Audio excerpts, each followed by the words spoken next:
안녕하세요, 여러분. 오늘은 설날 아침, 우리 민족이 1000년 넘게 이어온 하나의 아름다운 의식에 대해 이야기하려 합니다. 바로 떡국입니다. 김이 모락모락 피어오르는 떡국 한 그릇을 마주하면 비로소 새해가 시작되었다는 실감이 나곤 하지요. 하얀 가래떡이 동동 떠 있는 맑은 육수, 그 위에 소복이 얹힌 계란 지단과 김고명. 이 단순해 보이는 한 그릇에는 우리 선조들의 깊은 철학과 간절한 기원이 담겨 있습니다. 오늘은 떡국이 우리 곁에 오게 된 깊은 이야기와 그 속에 숨겨진 상징들을 한 편의 이야기처럼 풀어보겠습니다. 15분간의 여정 동안 여러분은 단순히 음식을 넘어 우리 문화의 정수를 만나게 되실 겁니다. 떡국의 기원과 역사. 떡국은 언제부터 먹기 시작했을까? 떡국의 역사는 우리가 생각하는 것보다 훨씬 더 오래되었습니다. 정확한 기록은 남아있지 않지만 학자들은 상고시대, 즉 삼국시대 이전부터 신년제사 음식으로 떡국의 원형이 존재했을 것으로 추정하고 있습니다. 농경 문화를 기반으로 한 우리 민족에게 쌀은 단순한 곡물이 아니라 생명 그 자체였습니다. 그 귀한 쌀로 만든 하얀 떡을 새해 첫날 신께 올리고 가족과 함께 나눠 먹는 것은 가장 정성스러운 의식이었던 것이지요. 조선시대 문헌 속 떡국. 조선시대에 이르면 떡국에 대한 구체적인 기록들이 등장합니다. 19세기 초 홍성모가 쓴 동국세 시기를 보면 이런 대목이 나옵니다. 설날 아침에 떡국을 끓여 먹는데 이것을 첨세병이라 한다. 떡국을 먹어야 나이를 한 살 더 먹는다고 여긴다. 또한 유득공의 경도 잡지에도 가래떡을 동글납작하게 썰어 장국에 끓인 것을 떡국이라 하며 설날 아침 세찬으로 쓴다는 기록이 있습니다. 첨세병의 의미. 첨세병이라는 이름이 특히 흥미롭습니다. 첨은 더한다는 뜻이고 세는 나이를 의미하며 병은 떡을 뜻합니다. 즉, 나이를 더하는 떡이라는 뜻이지요. 예전에는 생일이 아닌 설날에 모두가 함께 나이를 먹었습니다. 그래서 어른들이 아이들에게 떡국 몇 그릇 먹었느냐? 고 묻는 것이 곧 몇 살이냐? 는 정겨운 나이 묻기였습니다. 떡국 한 그릇이 곧 한 살을 의미했던 것입니다. 이 전통은 우리 민족만의 독특한 나이 세는 방식, 즉 세는 나이와도 깊은 연관이 있습니다. 태어나자마자 한 살이고 설날이 되면 모두가 동시에 한 살을 더 먹는 이 체계 속에서 떡국은 단순한 음식이 아니라 시간의 흐름과 생명의 성장을 상징하는 의례였던 것입니다. 왕실의 떡국. 조선시대 궁중에서도 떡국은 매우 중요한 음식이었습니다.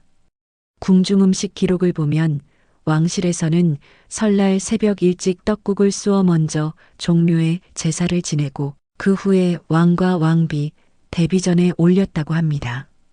궁중 떡국은 일반 백성들의 떡국보다 훨씬 정교했습니다. 최상급 쌀로 만든 가래떡에 꿩고기로 낸 육수, 전복과 해삼 등의 고급 재료가 들어갔지요. 하지만 그 형태와 의미는 동일했습니다. 왕이든 백성이든 새해 첫날 하얀 떡국 한 그릇으로 새로운 시작을 다짐했습니다.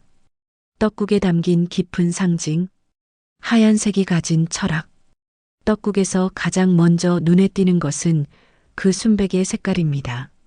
아무것도 물들지 않은 하얀 가래떡은 단순히 아름다운 것을 넘어 깊은 철학적 의미를 담고 있습니다.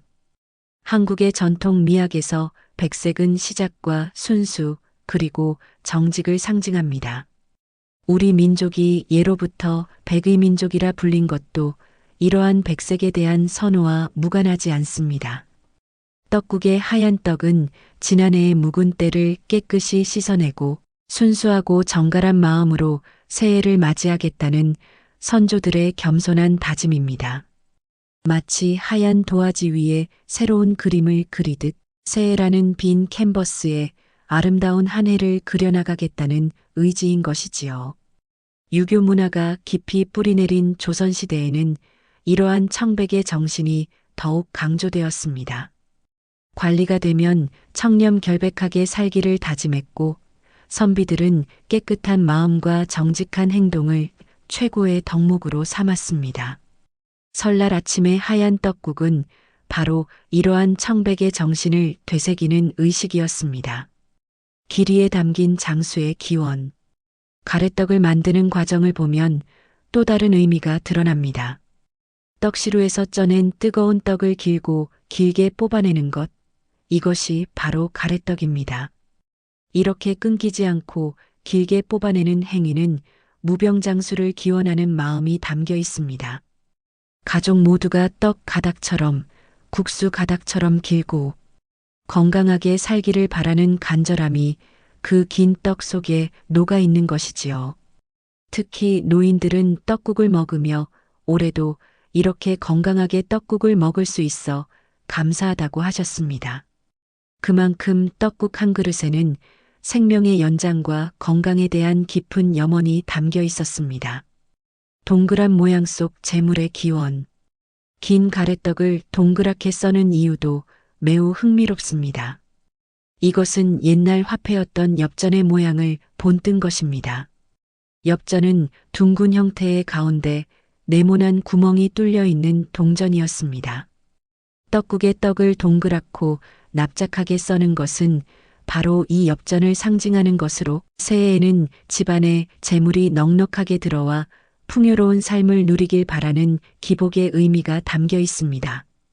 이것은 우리 선조들이 결코 금욕적이거나 청빈만을 추구한 것이 아니라 가족의 행복과 안정적인 삶을 위해서는 물질적 풍요도 필요하다는 현실적 지혜를 가지고 있었음을 보여줍니다.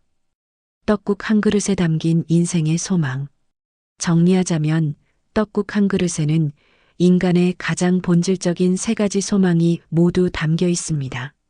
순수한 마음으로의 새 출발 하얀색, 건강하고 긴 생명 긴 떡, 넉넉하고 풍요로운 삶 동그란 모양. 이 세 가지는 시대를 초월한 인간의 보편적 염원입니다. 현대를 사는 우리도 새해가 되면 건강하게, 행복하게, 잘 살자고 다짐하지 않습니까? 1000년 전 우리 조상들도 똑같은 마음으로 떡국을 끓이고 나눴던 것입니다. 떡국에 얽힌 문화와 풍습, 꿩 대신 닭 떡국에서 나온 속담, 우리가 일상적으로 쓰는 꿩 대신 닭이라는 속담, 이것이 사실 떡국에서 유래했다는 사실을 아시나요? 전통적으로 가장 맛있고 귀한 떡국 육수는 산에서 잡은 꿩으로 내는 것이었습니다. 꿩고기는 담백하면서도 깊은 맛이 나고 육질이 부드러워 최고급 육수 재료로 여겨졌습니다. 하지만 꿩은 산속 깊은 곳에 사는 야생 조류라 잡기가 매우 어려웠습니다. 특히 겨울철, 그것도 설날을 앞두고 눈 덮인 산에서 꿩을 잡는다는 것은 보통 어려운 일이 아니었지요. 그래서 서민들은 집에서 기르는 닭을 잡아 육수를 냈습니다. 닭고기도 꿩만큼은 아니지만 충분히 맛있는 육수를 만들 수 있었으니까요. 여기서 원하는 것을 구할 수 없으면 그와 비슷한 것으로 대신한다는 뜻의 속담이 탄생하게 되었습니다. 이 속담은 단순히 차선책을 선택한다는 의미를 넘어 우리 민족의 유연한 사고와 실용적 지혜를 보여줍니다. 완벽하지 않아도 괜찮다. 중요한 것은 가족과 함께 따뜻한 마음으로 새해를 맞이하는 것이다. 라는 여유로운 철학이 담겨 있는 것이지요. 지역마다 다른 떡국의 세계. 우리나라는 작은 땅덩이지만 지역마다 독특한 떡국 문화를 발전시켜 왔습니다. 개성 조랭이 떡국. 개성 지방의 떡국은 매우 특별합니다. 가래떡을 썰지 않고 작은 누에고치 모양으로 빚어 만드는 조랭이 떡을 사용합니다. 조롱조롱한 이 떡은 누에고치를 닮았는데 누에고치는 예로부터 복을 상징했습니다. 명주실을 뽑아내는 누에고치처럼 복이 끊임없이 풀려나오기를 바라는 마음이 담긴 것이지요. 개성 떡국은 육수도 특별합니다. 쇠고기 육수에 꿩고기를 함께 넣어 진하고 구수한 맛을 냅니다. 고명으로는 쇠고기 편육, 숙주나물, 지단 등이 올라가며 간장으로 간을 맞춥니다. 평양 떡만두국. 북한의 수도 평양에서는 떡국에 만두를 함께 넣은 떡만두국을 먹습니다. 만두는 보통 고기 만두인데 떡의 담백함과 만두의 고소함이 어우러져 더욱 풍성한 맛을 냅니다. 평양 떡만두국은 육수를 매우 맑고 깔끔하게 내는 것이 특징입니다. 쇠고기를 푹 고아 기름기를 걷어내고 맑은 육수만 사용하지요. 고명은 최대한 심플하게 올립니다. 충청도 생떡국. 충청도 일부 지역에서는 매우 독특한 방식으로 떡국을 만듭니다. 가래떡을 미리 쪄서 썰어 넣는 것이 아니라 쌀을 갈아 만든 날반죽을 끓는 육수에 바로 넣어 익히는 것입니다. 이렇게 만든 떡은 쫄깃쫄깃한 식감이 독특하고 육수와 더 잘 어울립니다. 손이 많이 가는 방법이지만 그만큼 정성이 담긴 떡국이라 할 수 있습니다. 경상도 굴떡국. 바다와 인접한 경상도 일부 지역에서는 떡국에 신선한 굴을 넣습니다. 담백한 육수에 굴의 시원한 맛이 더해져 독특한 풍미를 자랑합니다. 겨울철이 제철인 굴을 넣어 영양과 맛을 동시에 잡은 것이지요. 제주도 떡국. 제주도는 육지와는 전혀 다른 떡국 문화를 가지고 있습니다. 제주도에서는 쌀이 귀했기 때문에 메밀이나 고구마를 이용한 떡을 사용하기도 했습니다. 또한 육수도 돼지고기를 사용하는 경우가 많았는데 이는 제주도의 독특한 돼지고기 문화를 반영합니다. 가족마다의 떡국 레시피. 지역을 넘어 각 가정마다도 대대로 내려오는 고유한 떡국 레시피가 있습니다. 어떤 집은 쇠고기 육수에 멸치를 조금 넣어 감칠맛을 더하고 어떤 집은 물을 함께 넣어 시원한 맛을 살립니다. 고명도 집집마다 다릅니다. 지단과 김만 올리는 집, 쇠고기 편육을 올리는 집, 만두를 함께 넣는 집, 파를 송송 썰어 올리는 집. 이 모든 차이가 바로 그 집만의 이야기이고 가족의 역사입니다. 할머니의 손맛, 어머니의 정성이 그대로 담긴 떡국 한 그릇. 그것이 바로 우리가 명절이 되면 고향을 찾는 이유 중 하나가 아닐까요? 떡국의 현대적 의미와 변화. 현대 사회 속 떡국의 의미. 21세기를 사는 우리에게 떡국은 어떤 의미일까요? 과거처럼 떡국을 먹어야만 나이를 먹는다고 믿는 사람은 없습니다. 재물운이나 장수를 떡국에 기대는 사람도 드뭅니다. 하지만 여전히 설날 아침이면 많은 가정에서 떡국을 끓입니다. 그 이유는 무엇일까요? 떡국은 이제 단순한 음식을 넘어 연결의 상징이 되었습니다. 과거와 현재를 연결하고 세대와 세대를 연결하며 가족과 가족을 연결하는 매개체인 것입니다. 바쁜 현대 사회에서 가족이 모두 모여 함께 식사를 하는 것 자체가 귀해졌습니다. 하지만 설날만큼은 할머니, 할아버지부터 손주까지 3대, 4대가 한자리에 모여 같은 음식을 먹습니다. 그것이 바로 떡국입니다. 할머니가 끓인 떡국을 먹으며 아이들은 자신도 모르게 할머니의 어린 시절 이야기를 듣게 됩니다. 아버지가 어렸을 때는 어땠는지, 증조할아버지는 어떤 분이었는지, 떡국 한 그릇을 사이에 두고 가족의 역사가 전해지는 것입니다. 떡국의 진화. 전통을 지키면서도 떡국은 끊임없이 진화하고 있습니다. 요즘에는 채식주의자를 위한 떡국, 해물 육수 떡국, 치즈 떡국, 심지어 떡국 라면까지 등장했습니다. 전통 방식을 고수하는 사람들은 이를 우려하기도 하지만 다른 관점에서 보면 이것은 떡국이라는 문화가 여전히 살아 숨쉬고 있다는 증거이기도 합니다. 문화는 박제되는 순간 죽습니다. 끊임없이 변화하고 적응하며 새로운 세대의 취향과 가치를 반영할 때 비로소 살아있는 문화가 되는 것이지요. 해외 한인 동포들의 떡국. 전 세계에 흩어져 사는 한인 동포들에게 떡국은 더욱 특별한 의미를 지닙니다. 미국, 캐나다, 유럽, 남미. 어디에 살든 설날이 되면 한인들은 떡국을 먹습니다.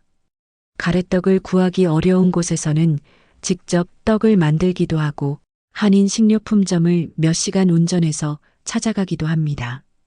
그들에게 떡국은 단순한 음식이 아니라 고국과의 연결고리이자 정체성의 확인입니다. 나는 한국 사람이다라는 것을 확인하고 자녀들에게 한국 문화를 전해주는 가장 직접적인 방법이 바로 떡국 한 그릇인 것입니다. 젊은 세대의 떡국. 요즘 젊은 세대들도 떡국에 대해 새로운 관심을 보이고 있습니다. SNS에는 자신만의 떡국 레시피를 공유하고 전통 방식을 배우려는 젊은이들의 모습이 보입니다. 1인 가구가 늘어나면서 혼자서도 간편하게 만들 수 있는 떡국 레시피가 인기를 끌고 있습니다. 인스턴트 가래떡과 간편 육수를 이용하되 신선한 재료로 고명을 올려 자신만의 떡국을 완성하는 것이지요. 이것은 단순히 음식을 먹는 것을 넘어 전통과 연결되고 싶어하는 젊은 세대의 욕구를 보여줍니다. 빠르게 변화하는 세상 속에서 변하지 않는 무언가, 뿌리와 같은 것을 찾고 싶은 마음이 떡국이라는 형태로 나타나는 것입니다. 떡국이 주는 위로. 현대인은 많은 스트레스와 불안 속에 살아갑니다. 불확실한 미래, 치열한 경쟁, 복잡한 인간관계. 그런 우리에게 떡국은 하나의 위로가 됩니다. 괜찮아. 우리 조상들도 힘든 시대를 살았지만 이렇게 떡국 한 그릇으로 희망을 이야기했어. 너도 할 수 있어. 새해는 새로운 시작이야. 떡국의 하얀 떡처럼 모든 것을 다시 시작할 수 있다는 희망. 그것이 바로 떡국이 현대를 사는 우리에게 주는 가장 큰 선물이 아닐까요? 지금까지 떡국의 역사, 상징, 문화, 그리고 현대적 의미까지 함께 살펴보았습니다. 1000년이 넘는 시간 동안 떡국은 우리 민족과 함께 해왔습니다. 전쟁과 가난의 시기에도 격동의 현대사를 거치면서도 떡국은 변함없이 우리 곁을 지켜왔습니다. 떡국 한 그릇에는 단순히 떡과 육수만 담긴 것이 아닙니다. 그 속에는 순수하게 살고 싶었던 선조들의 마음, 가족이 건강하기를 바라는 간절한 기도, 풍요롭게 살고 싶었던 소박한 소망, 대대로 이어져 내려온 가족의 이야기, 그리고 새로운 시작에 대한 영원한 희망. 이 모든 것이 담겨 있습니다. 이번 설날 떡국 한 그릇을 드실 때 잠시 멈춰 생각해 보시기 바랍니다. 1000년 전 우리 조상들도 지금 여러분과 똑같이 떡국을 먹으며 새해를 맞이했습니다. 그리고 1000년 후 우리 후손들도 아마 같은 방식으로 새해를 시작할 것입니다. 과거와 현재, 그리고 미래가 떡국 한 그릇으로 연결되는 것입니다. 가족과 함께 혹은 홀로 계시더라도 떡국 한 그릇에 담긴 이 깊은 의미를 되새기며 새해를 맞이하시기 바랍니다. 여러분 모두 건강하고 행복한 새해 되시길 바랍니다. 지금까지 떡국 이야기였습니다. 감사합니다.